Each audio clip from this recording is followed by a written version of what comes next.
Guys, ഞങ്ങൾ Canada വന്നിട്ട് ഒരു വർഷമായെങ്കിൽ ഇതുവരെ ഞങ്ങൾ ഒരു ലോങ് ട്രിപ്പ് പോയിട്ടില്ല. അങ്ങനെ ഞങ്ങൾ ഈ സമ്മറിൽ വിചാരിച്ചു ഒരു ലോങ് ട്രിപ്പ് പോകാമെന്ന്. അങ്ങനെ ഞങ്ങൾ കോയമ്പത്തൂരിലുള്ള ബ്ലൂ മൗണ്ടിലോട്ട് പോകാൻ തുടങ്ങിയാണ്.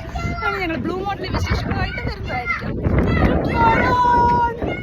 അങ്ങനെ ഞങ്ങൾ കോളിംഗ്വുഡിലുള്ള ബ്ലൂ മൗണ്ടൻ റിസോർട്ടിലോട്ടാണ് വെച്ച് പിടിച്ചത്. വസാഗ ബീച്ച് വഴിയാണ് ഞങ്ങൾ പോയത്. വസാഗ ബീച്ചിൻ്റെ ഇപ്പോഴത്തെ അവസ്ഥ വളരെ ദയനീയമാണ്.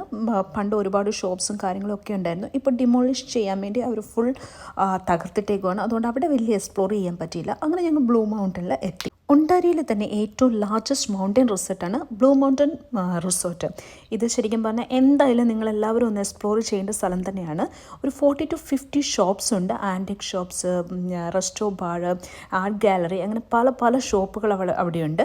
അതുകൂടാതെ ഒരുപാട് റൈഡ്സും കാര്യങ്ങളും ഉണ്ട്. ഈ റൈഡ്സിനൊക്കെയും സെപ്പറേറ്റ് പേയ്മെൻറ്റും കാര്യങ്ങളും ഒക്കെ ഉണ്ടെങ്കിലും വലിയ നല്ല അഫോർഡബിളായ പ്രൈസാണ് എല്ലാത്തിനൊന്നും ഞങ്ങൾക്ക് ഫീൽ ചെയ്തു. എല്ലാം ഒന്നും എക്സ്പ്ലോർ ചെയ്തെങ്കിലും പല റൈഡുകളിലും ഞങ്ങൾ കയറി. Actually this resort is famous for skiing. അതുകൊണ്ട് തന്നെ സ്കീയിങ് ഇഷ്ടപ്പെടുന്നവരാണ് നിങ്ങളെങ്കിൽ നിങ്ങൾക്ക് വിൻ്റർ വന്നാൽ നന്നായിട്ട് അടിച്ചു പൊളിക്കാൻ പറ്റും. അപ്പം വിൻ്ററിലും സമ്മറിലും ഒക്കെ ഒരുപോലെ എക്സ്പ്ലോർ ചെയ്യാൻ പറ്റുന്ന ഒരു അടിപൊളി സ്പോട്ടാണ് ബ്ലൂ മൗണ്ടൻ റിസോർട്ട്.